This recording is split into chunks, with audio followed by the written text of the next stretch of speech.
What's going on? Today is Tuesday. It is October 28th. It is Halloween week right here on Bama Football on YouTube. With that said, could I get a roll tide up inside the comment box? Good morning to you all. I appreciate y'all being here. Thank you so much for kicking it with me every single day at 10 a.m. Central Time, or as major news happens, or for some of the nightcaps that pop up occasionally. So I appreciate y'all kicking with me today on Tuesday. It is an open week, but as you know, the news don't stop, and we continue to move forward during this incredible season as Alabama right now 7-1 on the season and 5-0 in SEC play. Yo, I have to ask you, kind of in the opening part, yes or no, did you think that Alabama would be 7-1 at this point in the season? Honestly, I mean, I think kind of looking at that schedule, kind of from a your preseason glance, you felt that, man, you saw the gauntlet of the schedule. You knew that there could be one, maybe two teams that would trip up Alabama along the way. But, man, this has been an amazing schedule. And as we kind of navigate through the show, you will see that Alabama is the only team in the country that has beaten 4 ranked teams that are currently in the AP Top 25. I'm not talking about teams where they were when they were ranked or whatever. I'm talking about right now, Alabama is the only team with 4 wins over top 25 opponents. I think the next most is like 2. So double the wins against top 25. So you got to give it up for Coach Kalen DeBoer, what he's been able to do in year 2. Everywhere he's went, year 2 has been much more promising. And I think you kind of tie that in to the fact that he now has Ryan Grubb right next to him. And, you know, you can call him Batman and Robin. You can call it peanut butter and jelly, Bert and Ernie, or whatever it is. These two guys win games together. Every time they've been together, 95 and 96 now, and 11 since 2007 when they've been together. So it's a winning formula, and you start to see that translate with the offense. But most importantly, and we will highlight today, the defense of Alabama, who has certainly been stepping up when called on. So a lot going on and a lot of positives as we go into this open week. It's a perfect week to kind of refresh, get some rest in, and stay locked in as you go into the next sequence of the schedule. Because as you know, it's going to only get more challenging. These next 8 games or whatever you play, LSU, you saw the line came out. It's only 7 for Alabama. That was a little bit surprising, right? Then after that, you have Oklahoma. Oklahoma beat Alabama last year. They have a very talented quarterback by the name of John Mateer, who we're all watching. And you also have the Haunted Barn at the back end of the season. So with that said, let's get to our AM shout-outs. And we have Max Tooney. What's up, man? Good to see you. Thank you so much for being here. You know what? The music, it sounds like Castlevania. Remember Castlevania? That was such a fun game. You hear this? You know what? You would like shoot your little thing. What about Ninja Gaiden? We had Ninja Gaiden? Man, any fans? Holy cow, those are some amazing games. They were hard. And the thing I love about those old games is once you lost, that was it. Boom, done. Now you lose and it just kind of, you respawn. No. You lost. You had to go back to square one. Steve Taylor, what's up, man? Good to see you up inside the comment box. Mindy Miss Careless, good to see you as well. We got Chad Kennedy. Good morning, man. Good to see you. Bama fan, what's up, man? Appreciate you stopping by. Nicole Covington, thank you very much. We got Jarvis, good morning. We got Tonette, turning it up. We have Joseph coming to us. We got Young C. What's up, Young C? We have Jamie Bird. Thank you very much for kicking it with us as always. Chris Waltman, what's up, man? Yeah, you got to stay relentless, 100%. You have Vape Snake. Yeah, you like the spooky music for the spooky season, right? Actually, it's Coach Saban's birthday here in a couple days. Trivia, how old will Coach Saban be? Post it inside the comment box. Marcus from St. Pete's loves Castlevania. Yo, such a great game, right? Also, like the Ninja Turtles game, that was really good. The Simpsons, right, where you kind of skate around. If you want to take it way back, how about Paperboy? You guys don't know anything about Paperboy. All right, Marcus in St. Pete starting to talk about kind of players on the rise and throwing in Keon Keeley. That is a great name to throw in. Vape Snake says 72. Paul Bryan, what's up, bro? Chris from New Jersey. Mark Hill says, hello. What's up, Mark? Good to see you, brother. And then we got Amanda Jane coming in with the 74. Jarvis says 73. Anita Waters says 73. Who's going to get it with the final answer? Sound off inside the comment box, and away we go. Hey, fam, if you want to become a fan supporter of this YouTube channel, I know a lot of you are already strong fan supporters. You can hit the join button if you're looking at it on your phone. There's many different tiers. It's easy to sign up, easy to cancel. So I really appreciate your consideration in doing that for Bama football on YouTube. It really means a lot to me as a content creator, and I love being here on this platform. And yeah, so if you want to become a fan funder, hit me up. All right, the black hoodie is resting this week, okay? I don't know where the black hoodie is. I don't know if it's in a glass casing. I don't know if it's like at the Bear Bryant Museum. Big homie, what's up, dog? I see you inside the comment box. I don't know where the black hoodie is. If they're giving it a little tumble wash, or if they're keeping it, I don't know where it's at. But this black hoodie has done some absolute work, right? It started, I guess, against Wisconsin. What did he wear against Florida State? Did he come out with some crimson? Man, you know what? Somebody said this inside the comment box. They're like, this black hoodie continues to be a thing. Alabama's going to get some black uniforms. Wouldn't that be crazy? I don't know. I'm against new uniforms, and I don't want to start that war right now. But could you imagine if they came out with like a black hoodie format of something? I don't know. Yeah, is that at the dry cleaners? Where's this hoodie? Yeah.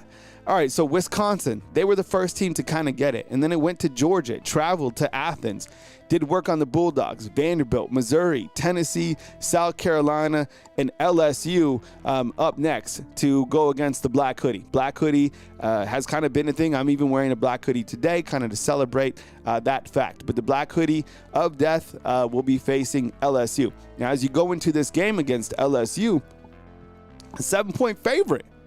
Were you a little bit surprised when you saw the early line? How about you, Jarvis? I know you're kind of my stats guy inside the comment box. I might have thought, considering that they just fired their coach, you have the interim running backs coach now calling the shots, the tight end coach is calling the plays. Only 7 points. Why? Help me out. Help me understand this 7-point line.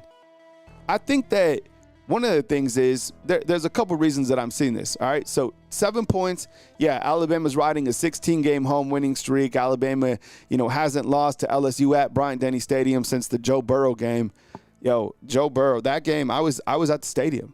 That team was nasty. You look at all the players doing work in the NFL for LSU that were on that team, nasty. And if Joe Burrow wasn't hurt, he'd be still doing nasty things as well. Okay, so that team was so good. That was one of the better games I've ever seen.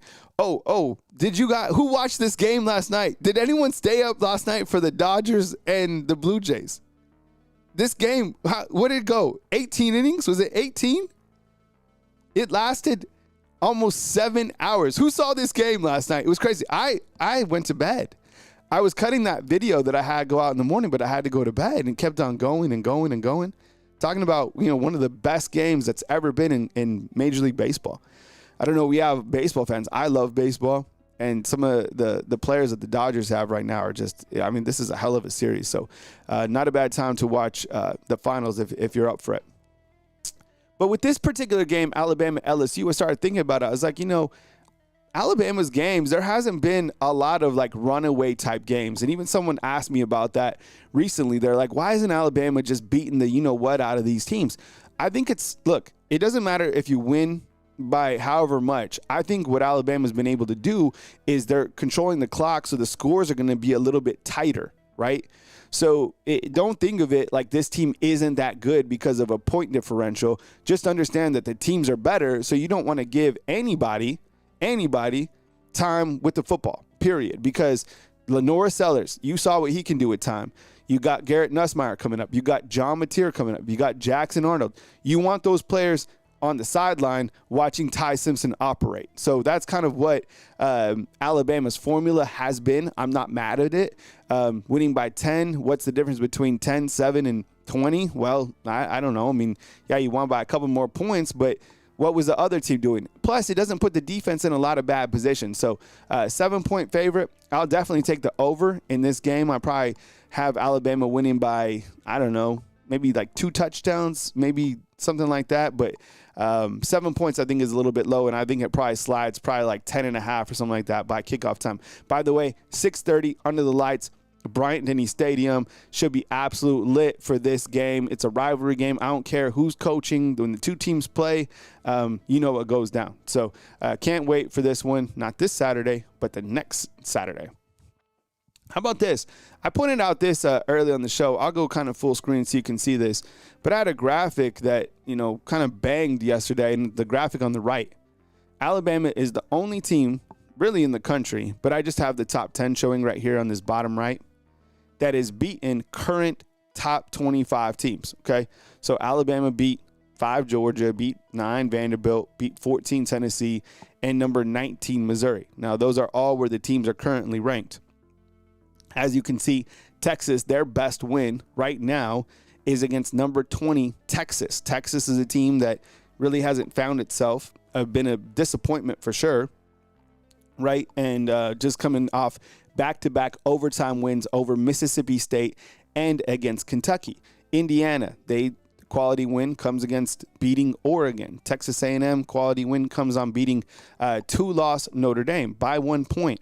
You have Georgia, right, who beat Ole Miss and who beat Tennessee. Those are some pretty good. That's actually, Georgia has the second best resume in my mind after Alabama. I mean, beating those teams is quality. You have Ole Miss, their only ranked win is now against Oklahoma, and you have Vanderbilt, who beat Missouri kind of halfway without their quarterback, right, Bo Pribula, who's now out. And then you have Miami, their only win is against a 2-loss Notre Dame team, and BYU, their only win in the top 25 is against number 24 Utah. So just kind of some food for thought. This run right here is the only time, I think, in history that an SEC team has defeated 4 teams from the SEC that were ranked in the top 25 consecutively in like the history of the SEC. Sleep on that. This is a hell of a gauntlet. We'd have to go back to like our historians to find out if Alabama has ever beaten like 4 consecutive ranked teams. Do we know that? So my question is, for my historians, has Alabama ever in like the history of all of this beaten 4 consecutive ranked opponents? Will you help me out? I mean, look, 2020 schedule was difficult because you just had SEC teams, right? And that team was a buzzsaw, and they did it. That's one of my favorite teams, period. But I don't know in the history if Alabama's ever beaten 4 consecutive teams. Got to update. This is something on Brian Kelly. I'm always watching my phone or my watch because you never know when like crazy news is going to happen. I mean, Brian Kelly won 70% of the games and he got fired. All right, Jamie Bird is saying it hasn't happened. No, it has never happened in Alabama history. That's what I'm saying. This is crazy. This graphic on the left, that goes hard, right? First time in history. Man, that's crazy. Not without a bye week, okay? I mean, in that particular stretch is when I saw it at the beginning of the season, I was like, if they come out with maybe like 1 loss during that stretch, I'll be impressed. They came out with 5 consecutive victories. So, Braxton, what's up, brother? I see you inside the comment box. Welcome to the show, man. Super impressive stat for Alabama football. And I think when you see the college football playoff rankings come out, not this Tuesday, like not tonight, but next Tuesday, it'll be interesting to see where Alabama is, because this is the resume that the playoff committee will look at, right? Because since Alabama doesn't have a game on Saturday, you look at what Alabama has done from 7 to 8. And I think when you compare it to the teams on the right, you can clearly see, I wouldn't be surprised, if Bama is a little bit higher than the AP, maybe even number 2. I think they could make a really case for any of the top spots. And it doesn't matter now because the college football playoff rankings are not done. I'm just saying that Alabama's resume, yes, they have lost a game. That was in week 1, and I get it. You lost to an unranked team. I fully understand that. But it's about what have you done for me lately, and how have you played in the last 5 weeks. Now, that's not part of the playoff criteria, but beating quality teams that are ranked recently, I think certainly stands out to everybody that has been watching Alabama football.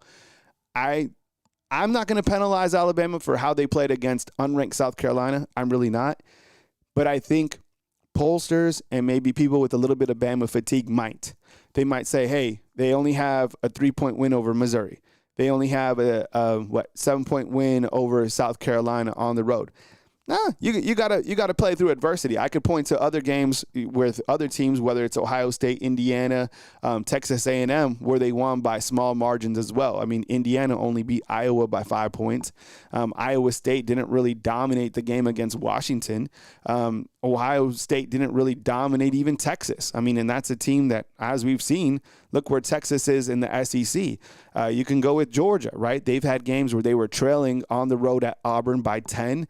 You can go to A&M. They should have lost against Notre Dame, who's a 2-loss team. So you want to talk resume, let's talk resume. And who has the best wins against the best talent? I think it's clear, if we're just looking at this piece of paper right here, that it's Alabama. So the resume will start to come out, but you start to look at the quality of work. I mean, I think it speaks for itself. Speaking of speaking for itself, and I appreciate you guys kicking it right here on Bama Football on YouTube. We have 150 people in, and I really appreciate it if you guys drop a thumbs up. Super chat certainly appreciated. But you guys just being here inside the comment box, I really appreciate it. Let's see what Marcus in St. Pete's has to say before I talk about this next graphic. Marcus says this: Kyle, my only hope coming out of the bye week is that Bama has made adjustments to the run game, and now Bama can move the ball on the ground. Yeah, we will talk about kind of some areas of improvement here in just a second. So save that comment, bring it back, because I have that on the list in just a few minutes. Speaking of kind of numbers that speak for itself, how about Ty Simpson? This morning it just came out, and I'll go full screen on this so you can see the graphic detail. But Ty Simpson by CBS is predicted at this current point in time. I'm going to file this under rat poison, but it is what it is. I mean, numbers speak for itself. People can go off numbers just like they should for teams. They should do the same thing for players based off who they are playing. Ty Simpson projected as the number 1 pick in the 2026 NFL draft. That is just wild, okay? I personally, the Saints, Ty going to the Saints, I think would be a good setup for the Saints if they can get a couple weapons on the outside as well. I think that's kind of what's prohibiting teams like the Saints from making advancements. I really hope that he doesn't go to the Jets. Oh, my goodness. You go to the Jets right now, and by the way, the Jets were able to beat Cincinnati for their first victory of the season, but I do not want Ty going to the Jets if, wherever he goes. You kind of look to some of these other players who were drafted high and where they've gone. You kind of want to go in that, you want to go to a place that has a good defense. That isn't like a great team yet, but has a good defense. I don't know. I'd have to think about the NFL teams where he could go, but I wouldn't be mad if he went to the Saints. They just need a couple more weapons for him to distribute the football to, right? What he's done on the season right now is crazy work, and I don't even have touchdowns and interceptions because I can memorize those. It's pretty easy, 20 touchdowns and 1 interception. That would be on the next column to the right. When I look to this chart right here, I look to the games, and I look to kind of the efficiency between, the SEC games, right? 63 against Georgia, against Vanderbilt, 74, against Missouri, 74. This was a game right here against South Carolina where his deep ball wasn't on, and I think that's created some topic of conversation, even by me, about being like, man, can this guy throw the deep ball, right? So I was like, man, is that an area that Ty Simpson needs to work on? And I think you can put a deep ball into 2 different categories. Pro Football Focus has it just anything over 25, and we're about to go into the hood right now and look at some over 25 passing directional chart that I have from Pro Football Focus. But I think there's another category, and that's like over 35, 40.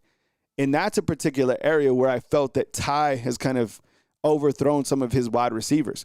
Actually, when we look at 25 plus, it hasn't been that bad. So you kind of look to this chart right here, and I'll go full screen. This is Pro Football Focus. And let's talk about this.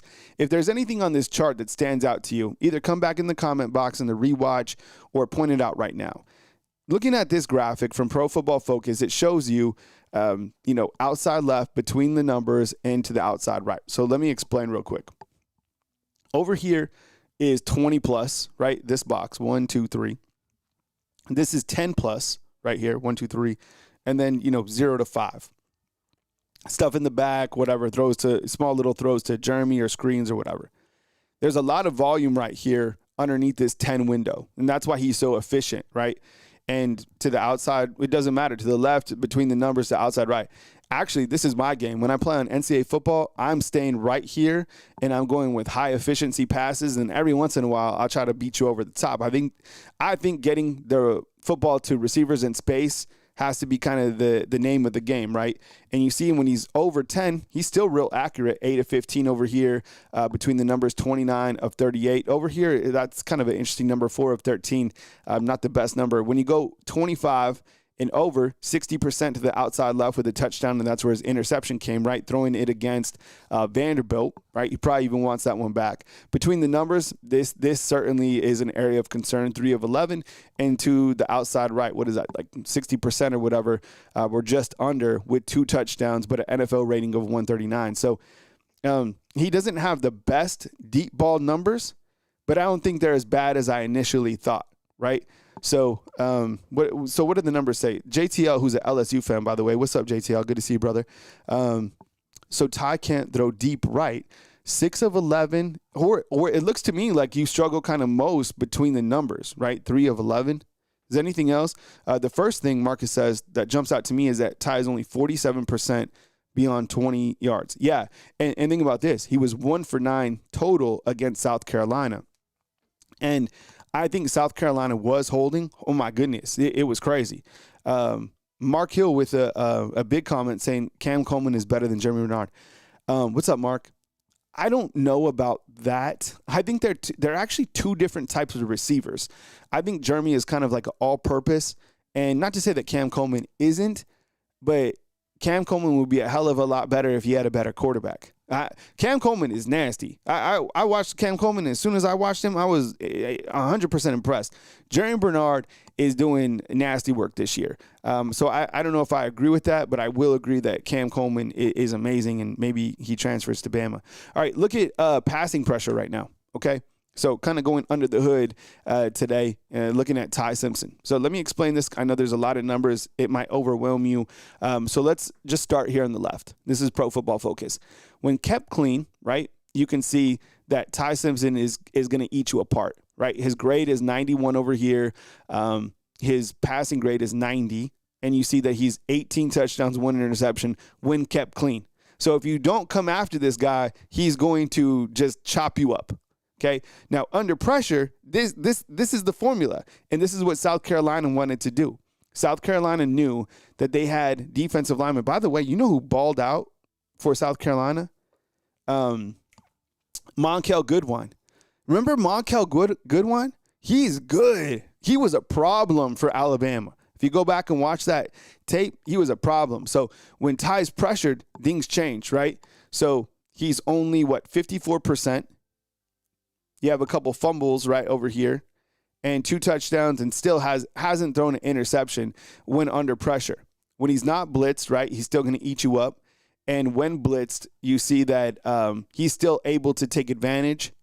And I think that's where that interception came. So, and I think that was against Vanderbilt, if I'm not mistaken. So you got to keep him clean if you want him to thrive. But if I'm playing Alabama, I am absolutely setting the house, and I'm challenging Formby. Like, I'm a YouTube content creator. If I know that from a schematics perspective, you got to think that a team like Oklahoma, they got to be doing the same thing, right? I don't know, JTL, how's the pass rush for LSU? I haven't really dove into it yet, but that's the formula, is to light him up or to try. So, and that's where I think Alabama, you start to see them using more screens. I've been calling for screens all season long. You have been seeing more screens. The touchdown that Jeremy Bernard caught, one of them was a screen to a wide receiver, but he was utilized like a running back. It was crazy. Okay. All right. So let's kind of look at the to-do list for Alabama. And I need help on this. I was able to personally come up with 4 areas that I feel Alabama could improve on, right? But I don't know what else. So let me kind of get through the top 4, and then I'll kind of rely on you for the back end. So be thinking about this. What else does Alabama kind of need to fine tune? If we took our car to the shop, what are we fixing? Here's some areas for me. Going into the game against South Carolina, they were ranked 103 for their run offense, right? 103, which is not good. They actually went back, and now they're ranked 112th in rushing offense. I don't know if there's ever been a time where Alabama's been this low in their rush offense. Has there? And I spoke about this if you caught like my AM podcast before the show. I talked about this a little bit, and I've been very vocal about this the last 5 days. I don't think it's a running back problem. I think the running backs are fine. I get it. I see the same things that you do. Sometimes Jam doesn't look as fast as like Kevin Riley. Sometimes Daniel Hill, you can hit him in the backfield. I think it honestly comes down to a couple scheming deals from Ryan Grubb, and I think the biggest issue is the Alabama offensive line in run blocking. So to further my point, kind of went to the numbers, okay? All right, so here are the numbers, and this is all run game blocking by Alabama's offensive line. I have circled on the far right the grades of the starters for the most of the season and their run blocking grade, okay? The only one that I didn't circle was Caden Proctor, who's down at the bottom, and he has the highest grade by far. But this is against the run, and this is by Pro Football Focus. I know people have different opinions, but I was thinking, I was like, I think it's on the offensive line, and I think it's kind of on Grubb. So here's kind of some data from Pro Football Focus. Take it for how you will.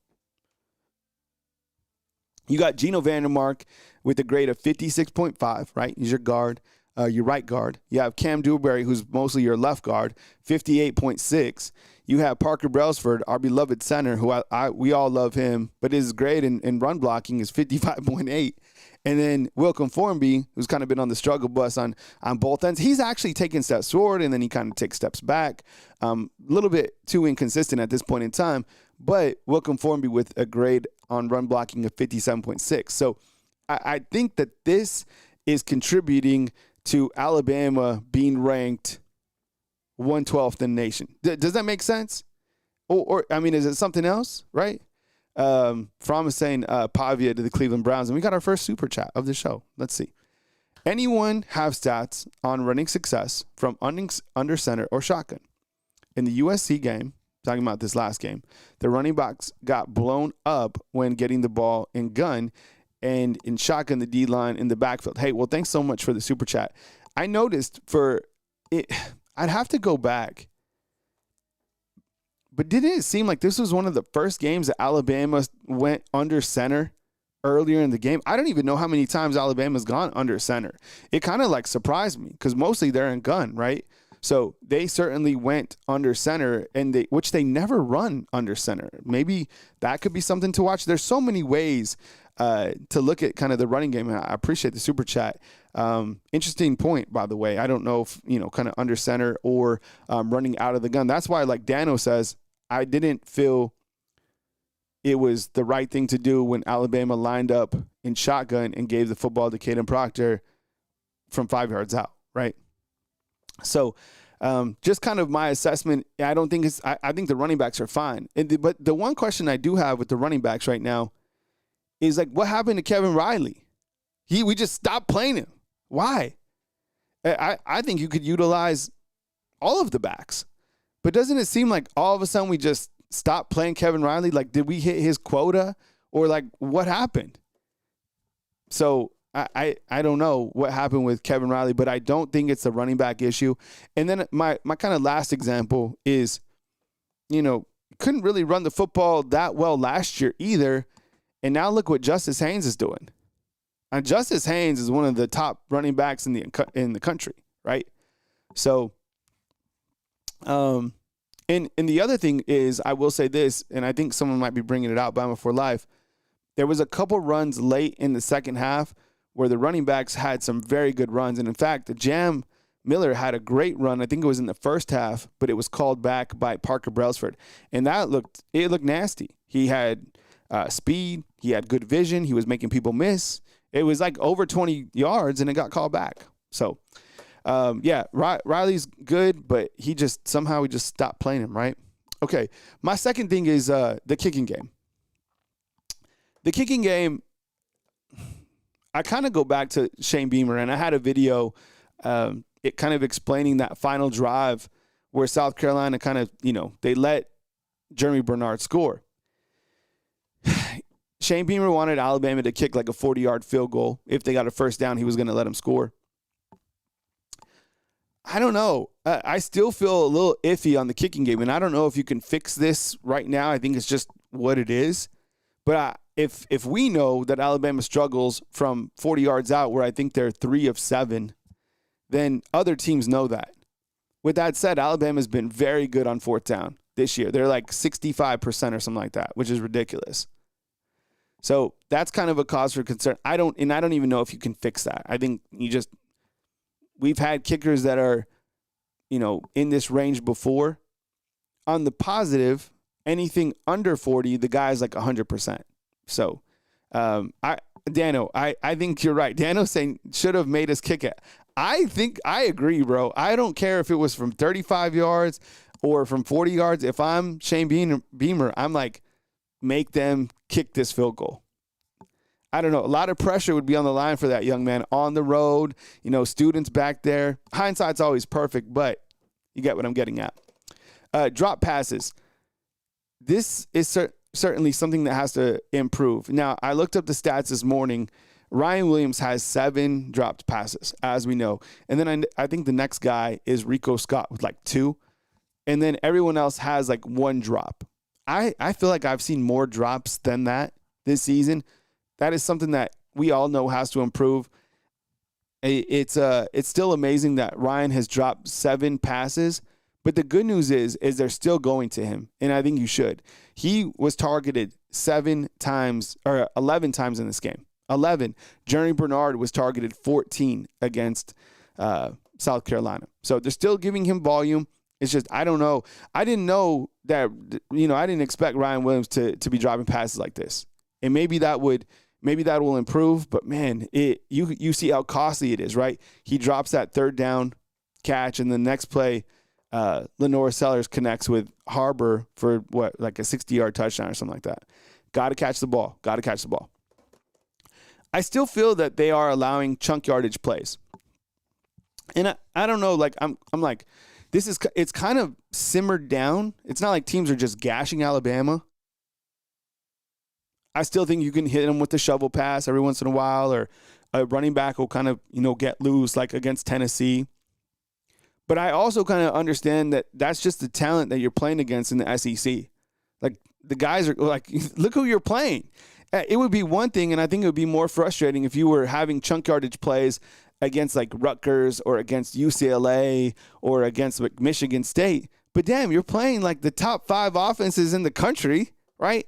You don't expect these teams to have elite weapons? Like, and Lenore Sellers, do we think we are going to 100% just shut him down? Like, Alabama doesn't have an NFL defense. They have a college defense. Think about how many guys from Alabama's defense will be drafted in the NFL in the first round. Seriously, think about that. How many does Alabama even have a first-round draft pick? I think LT Overton's probably borderlines. I think Deontay Lawson's like a 2nd or 3rd round guy. Justin Jefferson, 2nd or 3rd. Is there anybody from Damani Jackson? His stock value is probably slid. I don't even know. Thinking off the top of my head, maybe I'm missing somebody. But does Alabama have a first-round pick on defense? Bray Hubbard? I don't think that Bray even goes in the first round. I think Bray is like a 2nd or 3rd round guy. Roy, what's up, bro? Good to see you. I'm kind of thinking about that now. Am I missing someone in the first round? I mean, if Ty goes first, Caden Proctor will go in the first round as well. So you got 2 guys in the first round. LT Overton, right? I think LT Overton's kind of like a borderline guy. Maybe I can see LT Overton from like 20 to 30, right? Maybe. But everyone else. So maybe let's give Alabama a little bit more credit playing with, the defense that they have. Michael Coleman, what's up, bro? Good to see you, man. And like I said, about Ryan, it's like the good thing is they're still targeting him because I think they know what he's capable of, just as we all do. I had a question that I came up with. I think it was on yesterday's show. You know how impactful Jeremy Bernard is, right, this year? And you know how he's like the Swiss Army knife? Who will play that role next year? Did we answer that? Did you guys have time to think about that? That's one of those questions that like kept me up, right? So, because Jeremy Bernard will leave, I don't know. I guess Isaiah Horton, he's not having kind of the season I thought he would, so he might come back. You got Ryan, you got Isaiah Horton, you got Rico Scott, you got Sedarian Morgan's coming in. Hey, Quentin, what's up, brother? Quintez, my bad. Good to see you, dog. Lazier coming back. Yeah, who could you imagine if they somehow are able to transform Sedarian Morgan into like the Jeremy Bernard role? I think it might be Ryan. I was thinking this. I think you might put on more weight on Ryan, have him be that guy because he's so fast, right? And gets a little bit more mature. Maybe I don't think it'll be Horton. I think Horton is kind of just more of that possession, red zone, big play guy. I don't know if we're gonna Rico Scott. That could be him. It could be Rico Scott. But think about all the wide receivers you have next year: Rico Scott, Ryan, Lazier Brooks, Sedarian Morgan, Jalen Hell, Cole Adams, Derek Meadows. The wide receiver room is not going to drop off at all. You lose Jeremy clearly, but the other guys will, get better because that's how it goes. Let's see. Okay, is there anything else that I missed on this? Like, what else? If we're fine-tuning Alabama, at this kind of break point, what else is there? Yeah, I don't think that Horton is as fast enough to be like a Jeremy Bernard. Oh, Jalen Mbakwe? That could be it. What else do they need to fix? But next year's wide receivers are going to be savage. Let's see what CJ out of Wetumpka has to say with the super chat. If you think about it, Ryan Williams is supposed to be a freshman this year, and him now having to, last year was kind of, the opening year. Yeah, right. I mean, the guy's young coming in. Thanks for the super chat about that. Fishes, CJ, we're definitely going to hit that pond. I don't know if it's like one pond or wherever the ponds are, but we're going to hit that this spring. We're going to do that Kyle versus Alabama, right? No, Kyle, what will a better thing be called? Kyle in Alabama? We'll think of a title, and I'll go out to your place. You can take me hunting. You can do fishing, take me on a boat. Have me at a crawfish boil. It'll be dope. It'll be like a really good series, right? Is there anything else? Jarvis says playing better versus unranked teams. Yeah, that's something that, I think has to be maybe mentioned a little bit. I mean, because you're going to play LSU who's unranked. You play Auburn who's unranked, right, on the road. Playing better offensively in the second half. I feel sometimes that second half play calling gets a little, I don't know, second half just gets a little dicey. Not like in a negative way. It's just these games are a little close. Yeah, Rocket Town like a country Kyle. Yeah, I like that. You know what I'm going to say, and I know it's going to make a lot of people mad, but I have to, and look, I love country music, and I love my country, okay? I love, like, my country fam out there. I love them. My grandparents, they're from a ranching community. My mom, she's from, look it up, Clayton, New Mexico. It's all cowboy boots. But what I'm about to say is the truth, and I know this needs to change, but I have to be honest with y'all. I do not have a pair of cowboy boots. Isn't that sad? Like, I'm 41, and I don't have a pair of cowboy boots. I'm so disappointed that I had to share that with you, but it's the truth. So, and I love that look. I like the cowboy boot look. I don't know if I'm like a, kind of the sharp cowboy boots. I kind of like the flat toned. All right. So that's an area of improvement that I need to make, some cowboy boots. Manuel says, I love Austin Mack, but he might hopes to bounce out. In my video game, the next year, Austin Mack transferred to Tennessee as I had Keelan Russell as my starter. I don't know who transfers, and I don't even want to get into the weeds about who transfers and this and that, but I don't know. I mean, it's going to happen. Guys are going to transfer, and that's just how it's going to be. You got to get a pair of rattlesnake boots. Okay. Yeah. That's what I hear. Like, if you get a really good pair of boots, right? Like, that's your pair. Let's see what Coleman has to say. What's up, Michael Coleman? Get that on the screen. Ryan Williams will be okay. His body is changing. He's maturing. If you look at him, he's big. He's getting bigger. I will say that too. I mean, you could even see over the summertime, even coming this year. I mean, he looked more diesel. Yeah. So I appreciate it, man. And we got faith in him. It's just this is where we're at right now. You can only get better or worse. But he still had 7 catches for 72 yards in this last game. All right, lizard or snake skin, Kyle. I have no idea. Alligator, Kyle. I wouldn't even know where to start with cowboy boots. Like zero. Zero. Ask me to upload a YouTube video. I got you. Ask me about cowboy boots. I couldn't even name. This is so embarrassing. I don't even know like a brand of cowboy boots.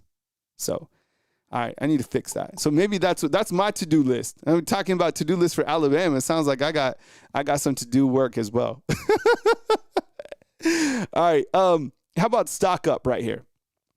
Okay, I was thinking about this from kind of like a stock up standpoint. Guys, like I'm not going to mention like the obvious, like there's always guys stock up. Like, I mean, I just talked about Ty Simpson being the, first round pick, or you could go to some of the other more notable guys that we always talk about, but kind of some guys that are on the rise, right?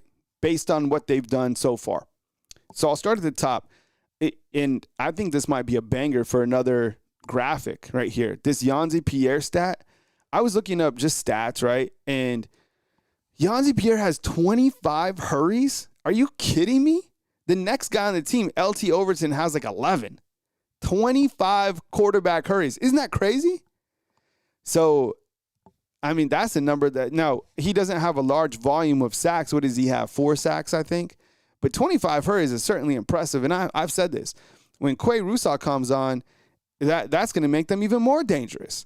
So you got Quay and Yanzi, and I think you got to start Yanzi. But, man, 42 has been absolutely balling, right? You got Mustard on here, number 5. One stat that stood out to me, and if you compare him to Damani Jackson, if you just kind of did like a blind look, like without their names, and just saw like who was performing better, you would go with Dejon Lee as a starter. So 17 targets, and he's allowed just 8 receptions this year. So good to see Mustard starting to rise up. And we've known this. I mean, he got cooked in the first game, right? But after that, he's kind of settled in, and he probably feels like he should have 2 interceptions rather than 1. London Simmons, another freshman right here. His grade against the run is 77. I love London Simmons. This dude, he's a monster. I think he was also a 3-star. Ooh, Red Morgan would be. You know who would be a good add to the list right here? Red Morgan and Keon Keeley. I miss those guys clearly, but Red Morgan, you're right. He brings kind of another like boom. But I miss those guys. I miss Keon on here, and I missed Red Morgan. Good ads for sure. Crispy, I guess, we always talk about him, but one thing that stood out to me was his grade against the run is 79.2. Notable. Daniel Hill, I put him, not to say that like I'm putting Daniel Hill over Jam Miller or anything. I'm just saying it's good to see Daniel Hill on the rise, right? He had, 72 yards receiving in this last game. He's beginning to get more volume, and he clearly looks the part to all of us. I think he's just an added weapon for Alabama's offense. So Daniel Hill, certainly stock up for him. Lottie Brooks, you saw last game, Alabama could have certainly used him. You have Isaiah Horton who went down. And look, I have confidence in Rico Scott. I do. And he scored a touchdown against Tennessee. But I don't know, there's something about Lazier Brooks.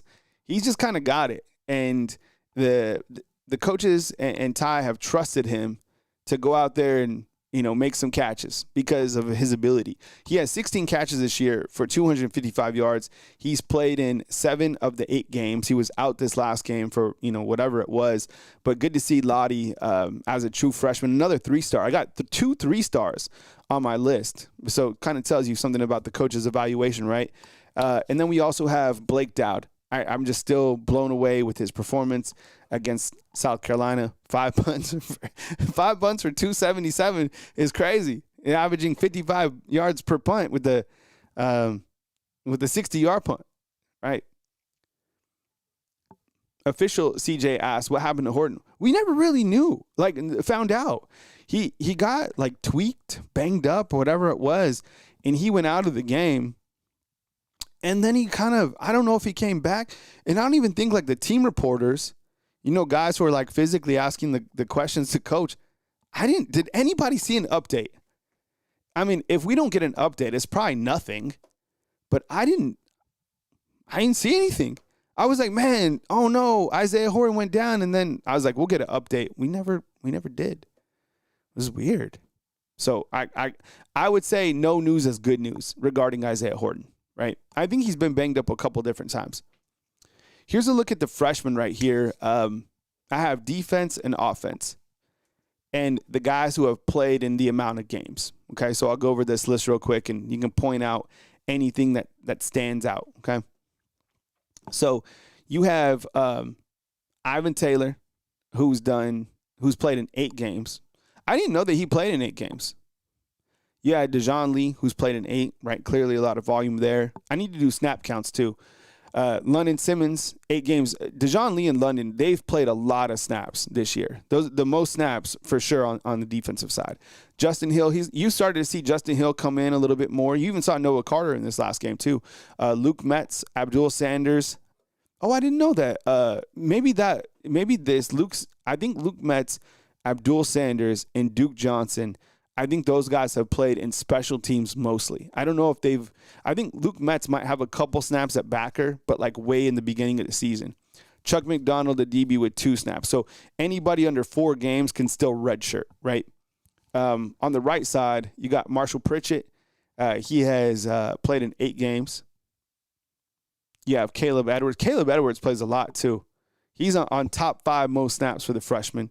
You have Michael Carroll, right? We're starting to see more volume with him. He's coming around. Derek Meadows, saw him get in even in this last game. He's played in 5 games. You have Jackson Lloyd at the tackle position. You have Maul Waldrip. I guess he came in at some point in time. A.K. Deere has only played in 2 games so far. And then Keelan Russell has only played in 1 game. Is there anything that kind of jumps out on this board?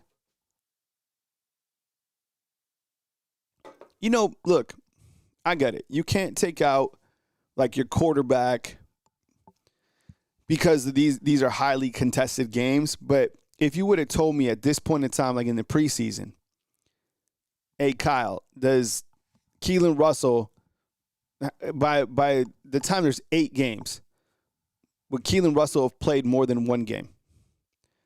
I probably would have said, yeah, 100%. There's going to be some games where Alabama's kind of pulled away or whatever, or maybe I was you might want to see what Keelan Russell has in a couple games. But Ty, what are you going to do? Take him out?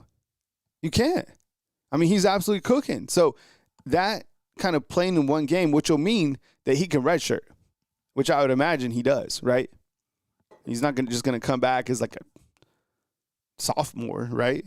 So that probably stands out a little bit to me. Maybe the same thing about A.K. Deere.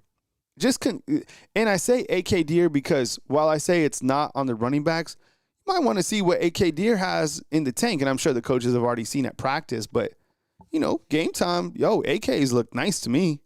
I mean, he kind of seemed to have another gear early on in the season with that long run that he had. So 2 games kind of stands out to me. It's good to see Michael Carroll getting more opportunities, and I still don't know if he's better than Formby. That's maybe something that you might have a guy in development and a guy that's kind of average at tackle. That's just kind of how it is. Anything else stand out on here? Dano says that Keelan won't redshirt. He's 2 years in pro. Okay. CJ saying the defense regarding, Dejon Lee and offense, Lazier Brooks. And I think those are the guys who have played the most, right? And Dano is saying if you feel a cold or flu coming on or load up on vitamin C and zinc, it works every time. I made an amazing stew yesterday and it hit 100%. So I usually do a chuck roast and I threw it is simple. It's nothing complicated. Threw it in the crock pot. In the morning time, I think it was 8. I put everything in, did some brown gravy, A couple other things for the sauce. It turned out well. I think I have a picture somewhere. I love to cook. You know that about me. As you know, this video powered by Sleeper. It's great. I use Sleeper all the time for fantasy football. I use it for kind of some over-unders just to have fun with it on, when I'm watching the NFL or college football. So if you get a $100 deposit, you can match up to $100 when you use the promo code, which is Tailgate. Do we have anybody who's been using Sleeper? I know Jarvis does. I think Josh Johnson does. There's a couple people who use Sleeper inside the comment box. And I had a nice little cleanup this weekend. I just went, look, if you follow the NFL or even college football is a little bit harder, I feel. But NFL, I'll let you in on some of my parlays. I cleaned up on this one pretty nicely. I mean, just look at it. I mean, if you see, if you follow the NFL, you knew that DK Metcalf was going to go over 40, right? You knew that Jalen Hurts was going to throw for more than 150. Drake May's been popping off. This guy is a baller. Cook, I have him on my fantasy team. This guy, 50 yards. He had to run for 50. He ran for 216. CD Lamb had to get 50 yards. He's going to get fed being back. And then Jamar Chase. Jamar Chase is probably going to catch at least 10 receptions, right? So, I mean, that is I saw this and I was like, that's easy work. Let's see what Paul Bryant says. No, Kyle, get you some full quail ostrich. Ooh, man. Yeah, we're going to have to get back to that boot conversation at some point in time. I'm telling you, Drake May is absolutely on fire, right? So anyways, download the app, have fun with it, and the promo code, once again, is Tailgate. So definitely check them out. I'm going to do a quick Q&A session. So if you guys have questions, you can load them up. Think about them right now. I'll give you a minute. The next sponsor that I have is TickPick. Okay, so trying to bring them on. And TickPick is an app. You download it, and if you want concerts, if you want festivals, TickPick is great. And if you use the promo code, and I'll put it in right now inside the comment box, which is HMA, you get 20% off that purchase. Okay, so TickPick is great. I think Dan Caraway uses TickPick. Has anybody else downloaded it? So that's kind of your homework, is to get TickPick so they can become, a full-fledged sponsor of the show. So with that said, here's a quick promo for TickPick. Family, what's going on? Kyle Henderson, Bama Football on YouTube. I don't know about you guys, but one of my biggest pet peeves is hidden fees when buying sports tickets. Why can't there just be one particular price that is set, and that's the price that I actually pay? If there was only an app where hidden fees didn't exist, well, I want to give a shout out to our sponsor of today's video, TickPick. All right, huge shout out. With over 20 million downloads, TickPick has you covered. NBA, NFL, concerts, festivals, you name it. TickPick gives you the lowest price guaranteed. No fees. What you see is what you actually pay, okay? And, of course, I have a promo code for you.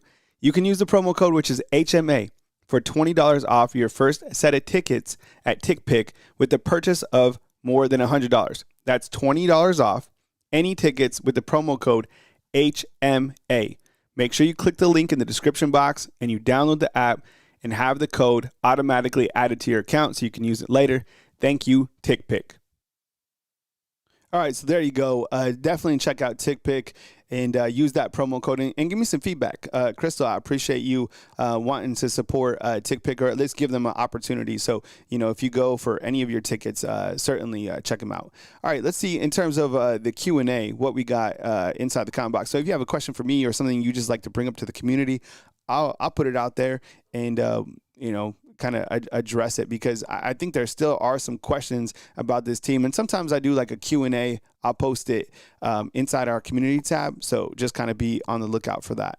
Let's see. Marcus and St. Pete's. What's up, man? Appreciate all your feedback, brother.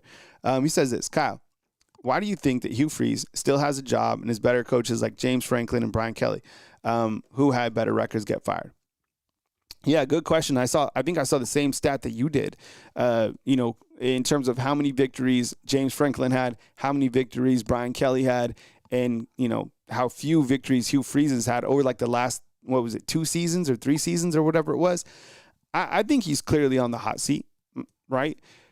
He's kind of hanging in there because some of these SEC games have been maybe tight, and it's kind of maybe giving the administration hope that he wins a couple games. But I would imagine that Hugh Freeze is on the hot seat, right? You agree? Thumbs up inside the comment box. Do you think that Hugh Freeze, let me put it like this.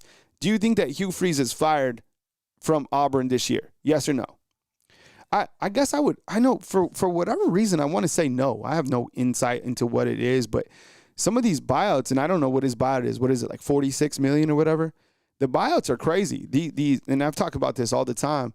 You sign these coaches to these ridiculous contracts, and then you get out of them with like 3 years, and you have to pay them out.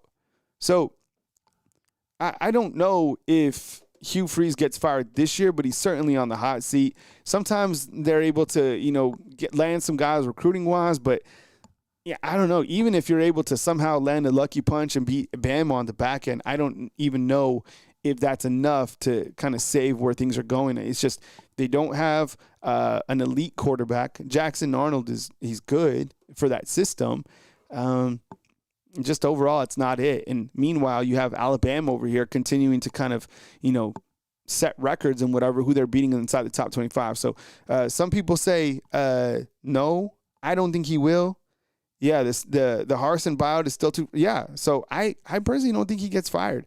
Let's see what Matches Matt has to say with a $5 super chat. Good question, though. I've been thinking that myself. Matches Matt says this. I think Bama may have figured out something with the run game. Check out the last runs by Daniel Hill and the push. He got some serious using misdirection. Yeah, I mean, I think there was someone else who pointed this out, and I did too. If you watch kind of the back end of that game, there was some nice runs by Daniel Hill and by Jam Miller. So maybe we're getting into, an area where we have a breakthrough from the running game. But Matches Matt, bro, isn't it crazy that they're ranked 112, right, in the country running the ball? Just I never thought I'd see that. And you're still winning the time of possession, which is still crazy to me. So maybe Daniel Hill can be utilized more. It's good to see him kind of rise up, but still, you got to get something to definitely get going. London, what's up, bro? Coach Prime is on the hot seat. Oh my goodness. That game, I didn't even look. The look on his face when they were getting beat by Utah, I couldn't even watch. I was like, man, this is sad. And watching him yell at his defensive coordinator is just, look, I could have told you a long time ago. And there was a lot of excitement because, his son and some of the players, Travis Hunter that he had. But that was like a one-season type deal. I used to cover, believe it or not, I used to cover Colorado. That is a very difficult place to win football games consistently. And I think what he did early on was impressive, and I think he should have just bounced out. Remember, there was a point in time where Coach Prime was kind of at his coaching peak when, like, the Cowboys were at, like, I don't know if they were ever seriously considering him, but remember this? They were kind of like talking to him. But I think coaching at Colorado too long will kind of be the end of you, because now you're kind of looked at how you lost that last game and this game and that game. He should have just sold when he was super high and then bounced out, maybe with Shador and Travis. And I know that's unfair to the kids, but, at the end of the day, it's a business, right?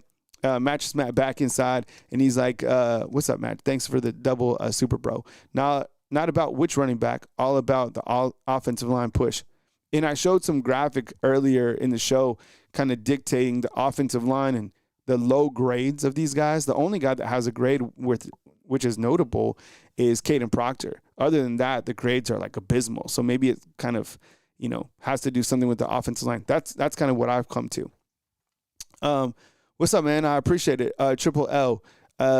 Big L, rest in peace. Boom, boom, choo, choo. Remember this? We have any Gangstar fams? Let's see. In the Ole Miss game, a cheerleader on the side was rushed to the hospital after getting hit in the face with the helmet by a player. I didn't see that. That's crazy. No, that's terrible. I didn't see that. There's so many things that happen in the post game. That's why it's always, think about this. Who was the game? I think it was when Virginia beat Florida State, right?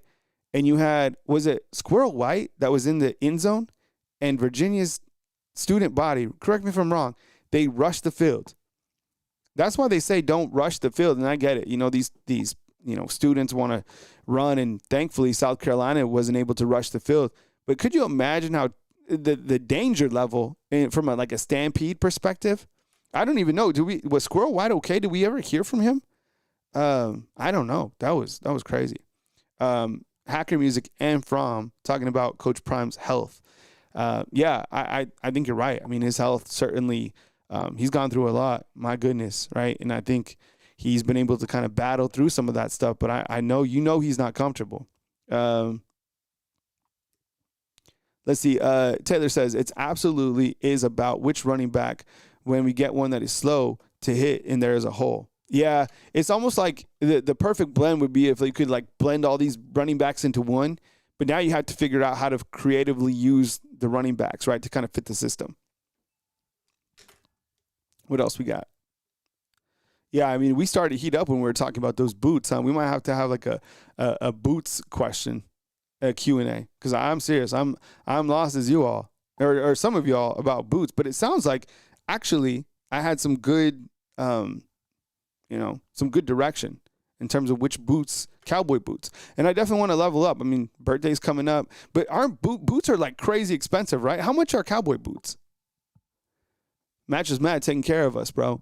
Saying, love when we pitch it to a running back. Give us the running back time to get some speed. And that's what they were doing with Daniel Hill against Tennessee, right? You're kind of going with like some pitch out sweeps to Daniel Hill. And that's the perfect running back to go with, right? You kind of just pitch it out and let him do his thing. I mean, 250 pounds, you have fun with them, right? Oh, Javion, you know I'm about the Timberland. Yeah, of course I had Timberland boots, of course. Yeah, like Timberland boots on with like Jinkos. Who knows about Jinkos? I think, it's crazy. Not my son. But like I've seen high school kids, they're starting to like Jinkos are like back. It's crazy. All right, Crystal says, Jerm did say in an interview that he did see the students and the fans lining up to rush the field. I think that gave him what they need. Oh, that was such a crazy thing, right? And South Carolina students probably don't know, but after Jeremy Bernard scores a touchdown, he gives thanks to God, right? That's like his thing. He's very spiritual. We love him for that, and that's who he is. But I don't think South Carolina fans knew that, so that I think they he does that all the time, even before the game. But I think they thought he was like antagonizing them, so they were like flipping him off when he's like praying. It was hilarious. I thought that was funny. Love Jeremy. All right. Quinta is saying about 180. Okay, yeah. This is for boots, right? Yeah, but see, that's what I'm thinking. Like these ostrich ones, 450.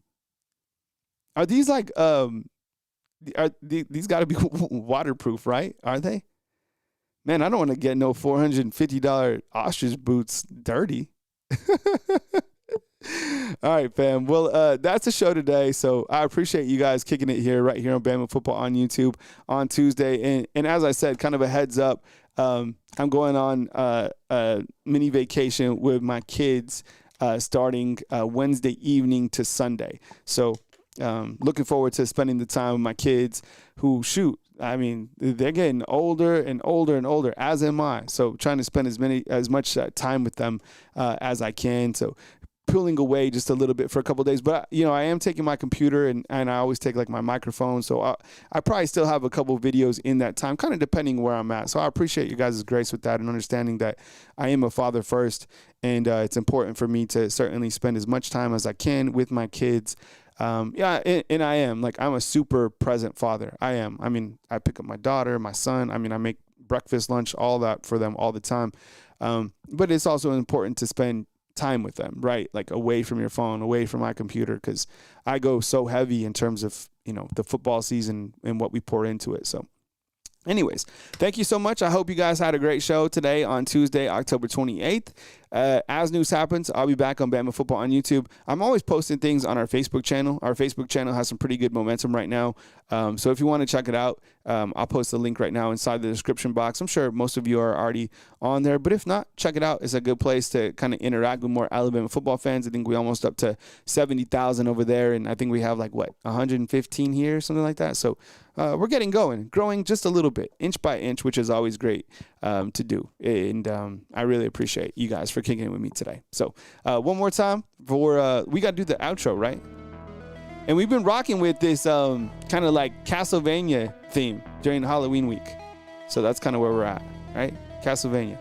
Sounds fun as hell to play right now, right? Coming to you from beautiful Tuscaloosa, Alabama on this fine Tuesday, October 28th, Halloween week. Kyle Henderson, Bama football on YouTube. Thanks for watching, fam. I love y'all. See you next live. I like this part right here. T-D-D-D-D-D-D. When it starts, watch. Yeah. Level 1. All right, see ya.